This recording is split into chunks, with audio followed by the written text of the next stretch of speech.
नमो Narayan friends. मैं हूँ देवी राधा अंश और आप देख रहे हैं मेरा आध्यात्मिक चैनल। आज की जो हमारी कथा है वो है कि आओ उड़ चले दूर आकाश की ओर।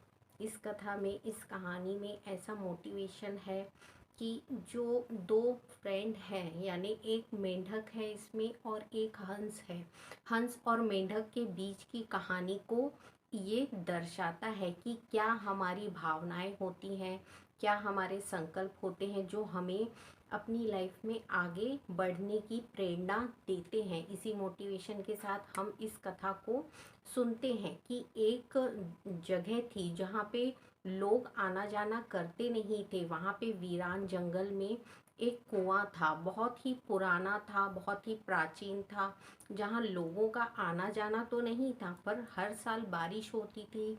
बरसात के कारण वो कुआं हमेशा भरा हुआ रहता था। उस कुएं में बहुत ही पुराने यानी प्राचीन काल से मेंढक की जो प्रजाति थी वो पनप रही थी, यानी पीढ़ी दर पीढ़ी उनका परिवार पल रहा था। उनको वहाँ से पोषण मिलता था और सारी चीज़ें, उनकी प्रक्रियाएं जो एक परिवार के पालन पोषण के लिए आवश्यक होती हैं, ये सारी चीज़ें उन्हें वहीं मिल जाती थी।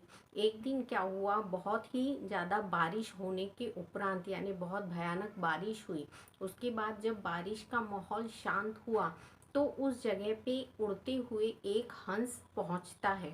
उसे बहुत तेज प्यास लगती है। अब प्यासा होने के कारण वो कुएं के आसपास देखने लगता है और पानी को देखते ही उसे ऐसा लगता है कि मुझे मेरी मंजिल मिल गई है। तो वो अपनी पानी पीकर तो प्यास बुझा लेता है। उसके उपरांत उसे एक मेंढक दिखाई देता है उस कुएं के अंदर बैठा हुआ। वो मेंढक से क्या बोलता है कि अब तो तुम्हारी भी प्यास बुझ गई होगी, क्योंकि प्रकृति ने इतना पानी तुम्हारे कुएं में भर दिया है। तो मेंढक कहता है, हाँ, मेरी तो बरसों से यही प्यास यहीं से बुझ रही है और इसी कुएं से मेरा पालन पोषण हो रहा है, मेरे परिवार का पालन पोषण हो रहा है। इस प्रकार से जब मेंढक कहता है तो हंस को बहुत ही विचित्र लगता है। तो हंस ने एक सवाल किया मेंढक से कि क्या तुमने कुछ बाहरी दुनिया देखी है इतने सालों में।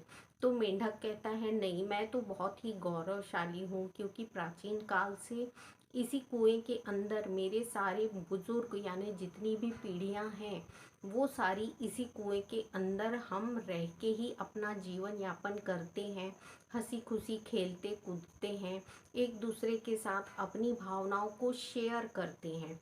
तब जब हंस ने इस प्रकार से सुना कि मेंढक बहुत ही गर्व से इस बात को कह रहा है कि मैंने अपना पूरा जीवन बहुत ही हंसी खुशी में बिता दिया है, तब हंस ने एक सवाल किया कि क्या तुमने बाहरी प्रकृति देखी है। तो मेंढक का जवाब वही होता है कि नहीं, मैंने बाहरी तो कुछ भी नहीं देखा। तब हंस एक सवाल और करता है कि क्या तुमने फूलों के रंग देखे हैं। तब मेंढक कहता है कि नहीं, मैंने फूलों के रंग भी नहीं देखे हैं।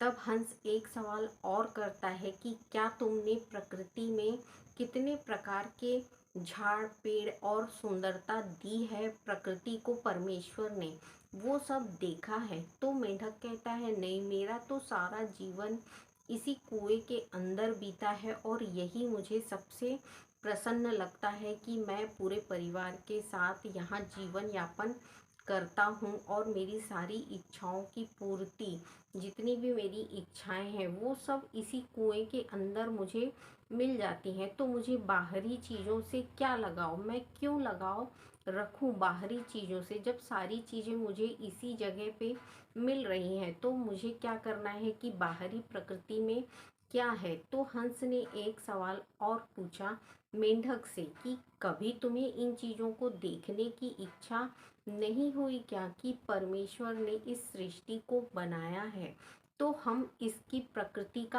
आनंद ले सकें।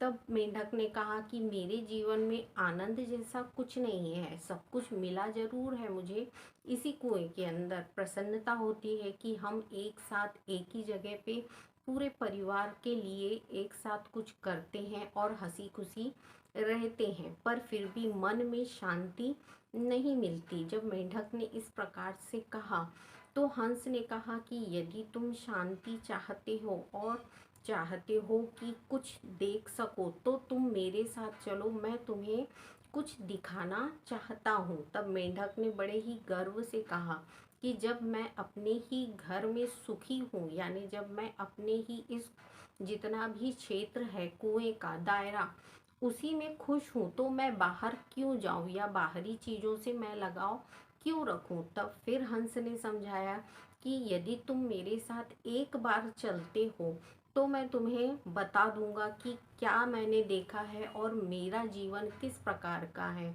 तब मेंढक ने हंस से पूछा कि क्या तुम अपने जीवन में सुखी हो, तुम आनंदित हो, क्या तुम्हें वो सब कुछ मिल गया जो तुम्हें अपने जीवन में चाहिए था। तब हंस ने कहा कि हाँ, शायद मेरे जीवन में तो वो सब कुछ है। पर मेंढक ने उदासी से यही कहा कि मैंने आज तक अपने परिवार के लिए तो सब कुछ किया, पर मेरे परिवार वालों ने मेरे लिए ऐसा कुछ नहीं किया जिससे मैं सुखी हो सकूं या मुझे शांति मिल सके या मेरा मन शांत हो सके। तब हंस ने कहा यदि तुम प्रयत्न करते हो तो मैं वो सुख शांति तुम्हें दिला सकता हूँ, पर उसके लिए तुम्हें मेरे साथ चलना पड़ेगा। मेंढक ने बहुत विचार किया, उसके मन में अलग अलग प्रकार के सवाल उठने लगे कि क्यों आखिर इतनी जिद कर रहा है हंस मुझे इस कुएं से बाहर निकलने के लिए। तब उसने बहुत समय लिया, सोच विचार किया। उसके उपरांत वो हंस के साथ जाने के लिए तैयार हो गया। उसने पूरे परिवार वालों से सबकी परमिशन ली, सबकी आज्ञा ली कि क्या मैं जा सकता हूँ। तब हंस के साथ वो हंस की पीठ पर बैठ के जाने लगा। तब उसके परिवार वालों ने कहा जितनी हो सके उतनी जल्दी वापस आ जाना। इस प्रकार से कहते हुए उस मेंढक को हंस के साथ उसके परिवार वालों ने विदा कर दिया। तो कुछ समय पश्चात जब हंस ने उड़ान भरी, यानी जब वो ऊंचे गगन पर उस मेंढक को लेकर गया, तो इतनी ऊंचाई पर उस हंस ने उस मेंढक को लेकर गया कि उसने दुनिया का दायरा उसे दिखाया। अपनी नज़रों से उसने दुनिया का दायरा दिखाया कि देखो दुनिया कितनी बड़ी है और कितनी महान है। प्रकृति ने कितनी सारी चीज़ों को दे रखा है। पेड़ पौधे अलग अलग प्रकार के हैं, हर प्रकार के फूलों से हमारी पृथ्वी सुसज्जित है। तो तुम ऐसा महसूस करते हो क्या कि तुम जिस कुएं में रह रहे थे वहाँ ये सब था क्या, या तुम्हें मन की शांति वहाँ मिलती थी क्या। तो मेंढक ने जब प्रकृति का आनंद लिया और प्रकृति के सारी सुंदरता को देखा कि बड़े बड़े पहाड़ हैं, झरने हैं, प्रकृति कितनी सुंदर और चलायमान है, नाना प्रकार के पुष्प हैं और हरियाली ही हरियाली प्रकृति में दिखाई दे रही है। जब उसने इस प्रकार की सारी सुंदरता को देखा तो उसके मन में एक अलग प्रकार की शांति महसूस हुई। तो उसे ऐसा लगा कि क्या मैंने अभी तक बहुत समय के बाद ये सब देखा, तो मेरे मन में शांति मिल रही है। यदि यही चीज़ मैं पहले देख लेता या पहले इन चीज़ों का आनंद ले लिया होता तो मेरा ये समय व्यर्थ नहीं गया होता। जब हंस के बहुत विनती करने पर वो हंस के साथ आया और हंस ने जब अपनी सारी दृष्टि चारों तरफ दिखाते हुए घुमाई कि देखो प्रकृति में कितना आनंद है, प्रकृति में कितनी शांति है, कितनी भव्यता है। जब मेंढक ने उसकी दृष्टि से ये सारी चीज़ें देखी तो उसे समझ में आया कि असली सुख और शांति जो है वो प्रकृति के साथ जुड़ने में है, प्रकृति के नियमों को फॉलो करने में है। जब तक हम उस कुएं में यानी अपने मन रूपी कुएं में जब तक हम कैद रहते हैं तब तक हमें प्रकृति का आनंद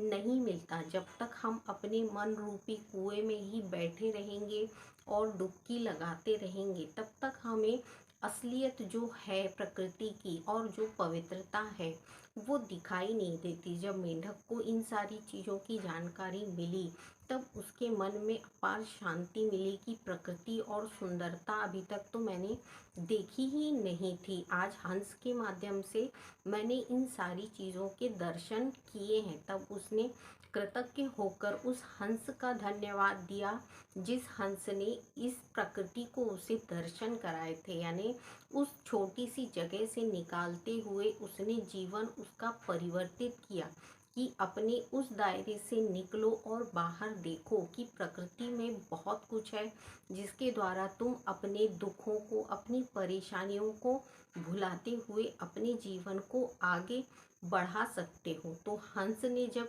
ये सुना कि मेंढक को बहुत ही खुशी हुई है कि अपनी जगह से निकल के वो प्रकृति की उन चीज़ों को देख रहा है जिससे मन की शांति और आत्मा की शांति उसे प्राप्त हो रही है, तब उसने धन्यवाद देते हुए हंस से कहा कि मेरा जीवन तो कृतज्ञ कर दिया तुमने। यदि तुमने इस दुनिया में नहीं लेके आए होते तो मैं अपनी राह से ही भटक जाता। इसलिए कहा जाता है कि अपने मन रूपी कुएं से निकलकर हमें बाहरी प्रकृति की तरफ देखना चाहिए। तो हमारा मन जो है, अशांत मन जो है, इसे बहुत ही शांति मिलती है। और प्रकृति के साथ जुड़ने से, प्रकृति की सुंदरता को देखने से, बाकी लोगों के साथ अपने विचारों को आदान प्रदान करने से हमें जीवन में बहुत सारी समस्याओं के हल मिलने लगते हैं। तो ये कहानी का मोटिवेशन ही यही था कि अपने दायरे से जब हम निकल के बाहर देखते हैं तो हमें समझ में आता है कि हमसे भी ज़्यादा बहुत चीज़ें ऐसी हैं जो हमें शांति और संपन्नता महसूस करा सकती हैं, पर हम अपने दायरों में ही कैद रहते हैं। जब तक हम अपने दायरों को छोड़ते नहीं हैं और उनकी सीमाओं को आगे बढ़ाते नहीं हैं, तब तक हम इन चीज़ों से मुक्त नहीं हो पाते। इसीलिए अपने मन की शांति चाहते हैं तो आप भी अपने दायरों को बढ़ाइए। यानी जितने आपने कर रखे हैं अपने मन में दायरे कैद, उन्हें हटाइए और मन से अपनी प्रकृति को निहारिए, उनके नियमों को देखिए कि किस प्रकार से जीवन किया जाता है। इस वीडियो का मोटिवेशन यही था कि मन के दायरे से निकलते हुए बाहरी प्रकृति की तरफ हमारा ध्यान जब जाता है तो हमारी सभी समस्याओं के हल हमें मिलने लगते हैं। अगले वीडियो में फिर मैं मिलूंगी एक नई कहानी और नई सोच के साथ। तब तक के लिए नमो नारायण।